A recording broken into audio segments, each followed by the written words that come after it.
ايوه من ال10 جنيه هيبقى معاكي 9000 جنيه. لا مش بس كده، هيبقى معاكي كمان سبيكة دهب، وممكن تجيبي بدل السبيكة 2 و3. يلا بينا نبدأ. أقولك ازاي تعملي من ال10 جنيه دي. والله من ال10 جنيه يا بنات تجيبي بيها كل اللي نفسك فيه. ممكن تجيبي بيها دهب. السلام عليكم ورحمة الله. ازيكم يا حبايب قلبي؟ عاملين ايه؟ مساء الفل ومساء الورد عليكم، يا رب تكونوا في افضل صحة واحسن حال. تعالي بقى النهارده ست الكل اقولك ازاي النهارده من ال10 جنيه تحققي ثروة عالية جدا، ويبقى عندك كده ذهب كتير، وكل اللي نفسك فيه وكل اللي نفسك تجيبيه سواء ذهب او اراضي او اي عقارات نفسك تجيبيها هتجيبيها باذن الله معايا من افكار النهارده. بس تابعي الفيديو عشان تعرفي كل التريكات اللي ازاي تخليكي تجيبي كل الذهب اللي نفسك فيه. يلا بينا نبدأ الفيديو واقول لكم الفكرة باذن الله. بص بقى يا ست الكل، انا مش جايه اقول لك النهارده ادخلي جمعيه وتديني مع ناس ولا تزنقي نفسك ولا ورطي نفسك في جمعيات، والله اعلم ممكن تكمل اصلا ولا ما تكملش. لكن النهارده جايه اقول لك ان انت هتعملي جمعيه مع نفسك. ايوه مع نفسك. وده احسن حاجه، ان الواحد يعمل الجمعيه مع نفسه ويحوش مع نفسه من غير ما جارتك تعرف انت معاكي ايه، ولا قريبتك تعرف انت معاكي كام، ولا اي كلام من ده. انت بتحوشي وتدبقي كده مع نفسك، خليكي كده ناصحه وقروبه وذكيه. فيلا بينا اقول لكم الفكره بتاعت الجمعيه اللي هتبدايها مع نفسك باذن الله، وخلال كام شهر باذن الله يبقى معاكي من ال10 جنيه دي. ايوه من ال10 جنيه هيبقى معاكي 9000 جنيه. لا مش بس كده، هيبقى معاكي كمان سبيكة دهب، وممكن تجيبي بدل السبيكة 2 و3. يلا بينا نبدأ. أقولك ازاي تعملي من ال10 جنيه دي. والله من ال10 جنيه يا بنات تجيبي بيها كل اللي نفسك فيه. ممكن تجيبي بيها دهب، ممكن تجيبي بيها قطعة مثلا جهاز كهربي نفسك فيه. عايزة مثلا تجددي حاجة في البيت وتغيريها، سواء مثلا سجاد، ستاير، تعملي مثلا كفر لانتريه او ركن عندك، مثلا عايزه تظبطي اي حاجه كده في البيت. باذن الله معايا من ال10 جنيه دي هتعملي كل اللي نفسك فيه. يلا بينا هنبدا على طول من غير رغي كتير، وهقول لكم ازاي تعملي الجمعيه مع نفسك من ال10 جنيه عشان تجيبي بيها كل اللي نفسك فيه. بص بقى يا ست الكل، احنا هنبدا الجمعيه من بدايه ال10 جنيه. ايوه هنبدا من ال10 جنيه مع نفسنا كده. انا عايزه كل واحده فيكم تجرب وباذن الله توصل لنتيجه مرضيه ترضيها، وعلى حسب امكانياتك. ال10 جنيه دي لو عملناها في 10 شهور، اللي هو يعني النتيجه اللي هم 300 يوم، 300 يوم هيبقى المحصله النهائيه معاكي، هيبقى معاكي 3000 جنيه. تقدري تجيبيهم على فكره، ممكن مثلا جرام الا حاجه بسيطه. ممكن تجيبي مثلا بيهم عيار 18، عيار 21 مثلا نص جرام. فانت من المبلغ اللي معاكي دوت تقدري تجيبي مثلا بيه حاجه من الذهب. على فكره اقول لك نصيحه، ممكن تجيبي الذهب المستعمل مش بياخد منك مصنعيه.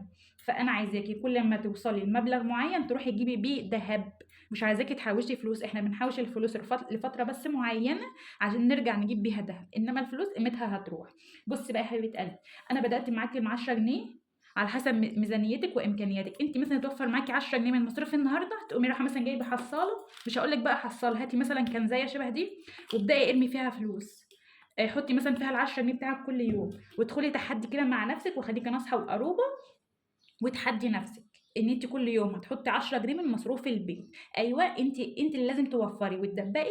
قولي انا النهارده لازم ارجع من مصروف مثلا البيت او من السوق اللي انا نازله اشتري منه حاجه، ارجع ب 10 جنيه احطها في الحصاله بتاعتي. ولمده ال10 شهور اللي هم 300 يوم باذن الله هيبقى معاكي 3000 جنيه. طيب انت ربنا مثلا فاتحها عليكي، ومثلا بترجعي مثلا من اليوم اللي راح تشتري فيه حاجات للبيت مثلا ب 20 جنيه، تقومي جايه برضو شبه النصحه كده وتقومي حاطه ال 20 جنيه في الحصاله بتاعتك.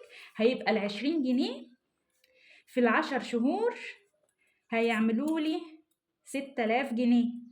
6000 جنيه دول على فكرة ممكن يجيبوا سبيكة ويجيبوا ويفيد منهم كمان. فانت ممكن تقدري تحوشي من ال20 جنيه في ال10 شهور تجيبي اي حاجة بال6000 جنيه دول. طيب انا مثلا ربنا فتحها عليا وعايزة احوش اكتر، 30 جنيه. فال30 جنيه في ال10 شهور هيعملوا لي مبلغ اكتر اللي هو ال9000 جنيه. ال9000 جنيه على فكرة دلوقتي مش مبلغ قليل ولا حاجة، لا ده يجيب لي غويشة تقيلة على فكرة ومحملة. ممكن يجيب لي مثلا ختمين حلوين. يجيب لي مثلا عايزة تغيري مثلا الدبلة بتاعتك وضاقت عليكي أو بقت موضة قديمة وعايزة تجدديها، هاتي وجددي. ما بقولكيش بقى لا انت هتحوشي الفلوس كده وتكنزيها على قلبك وخلاص، لا انت كده هتخسري. انا جايه اديك النهارده نصيحه. الذهب يا جماعه والله احسن استثمار. انا لما كنت بحوش فلوس كنت بخسر قيمتها، لكن لما بدات احوش في السبائك دي، وهاتي من بدايه الجرام، انا بدات احوش من بدايه الجرام يعني بجد مش بتخسرني. ولما اجي ابيعها احط مثلا سبيكتين 3 مثلا في غويشه، يبقى دي حاجه حلوه جدا، ان انت استفدتي من الفلوس اللي معاكي وحولتيها لذهب، والذهب بقى تشيليه للزمن. انت شايفه دلوقتي التغيرات اللي بتحصل في الذهب، الجرام كل يوم في زياده. فانت لما تجيبي حاجه وتشيلها للزمن تنفعك في اي طرقه، اي مثلا حاجه عايزه تجيبيها بعدين، اي ظروف تحصل محدش ضامن، طبعا الضامن هو ربنا. فاحنا بنحوش يا بنات الدهب، مش بنحوش فلوس، بنحوش الفلوس بس لفترة معينة لحد ما نجيب اللي نفسنا فيه من الدهب. تلاقي مثلا هاتي من ال9000 جنيه دول حوشيهم في جنب، هاتي بيهم سبيكة، وابدأي حوشي 9000 في 9000 في 9000، وابدأي هاتي اللي انت نفسك فيه. طيب انت مثلا ربنا فتحها عليكي وكرمك ومش عايزه تحوشي 30، عايزه تحوشي اكتر، بيتبقى مثلا معاكي مصروف البيت 50 جنيه في اليوم.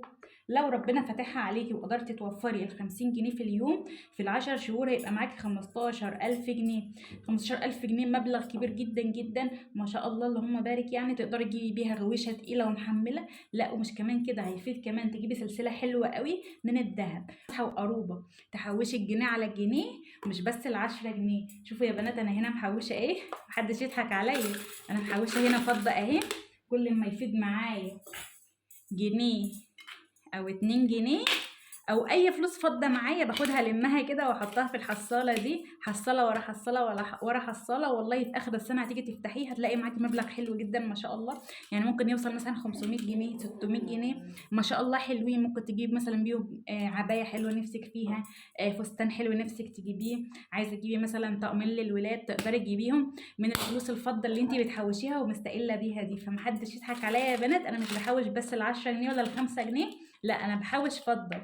والله يا بنات عامله حصاله للفضه وحصاله للفلوس، كل ما يتبقى معايا كده مبلغ عايزه احطه، وباذن الله في اخر ال10 شهور اللي هنبدا فيهم مع بعض من النهارده باذن الله نفتح المبلغ مع بعض ونروح نشتري بيه الذهب كده، واوريكم باذن الله انا اشتريت ايه. فعايزاكم كلكم كده تتشجعوا وتبداوا معايا، حتى لو انت امكانياتك اقل من ال10 جنيه ممكن تبداي من ال5 جنيه.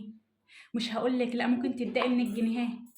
ابدأي من الجنيهات، لو انت مفيش امكانيه بتوفر معاكي ان انت كل يوم توفري 5 أو 10 جنيه، ابدأي من الجنيهات حوشيها واركنيها في جنب، وباذن الله باذن الله تقدري تجيبي بيها كل اللي نفسك فيه. برضو كل واحد على قد امكانياته لازم يحوش، فاحنا بناكل عشان نعيش مش عايشين عشان ناكل. فانت حاولي على قد ما تقدري ما تبذريش قوي في فلوس البيت اللي تصرفيها في الاكل، على قد ما تقدري كده. مثلا مره تعملي اكله بسيطه، مره تانية اكله اقتصاديه، ممكن من الربع مفروم باذن الله تعملي وجبه واتنين. وباذن الله ده هنشوف مع بعض حصر يا بنات على الفيديوهات باذن الله اللي هنزلها، ندبر ونوفر، وباذن الله نعمل برضو اكلات حلوه وتفتح النفس كده. مش معنى ان انا بدبر واوفر ان انا اعمل اي اكله وخلاص، لا احنا هندبر ونوفر، وباذن الله برضو نعمل اكلات حلوه. من حتى ربع كيلو مفروم نعمل وجبتين.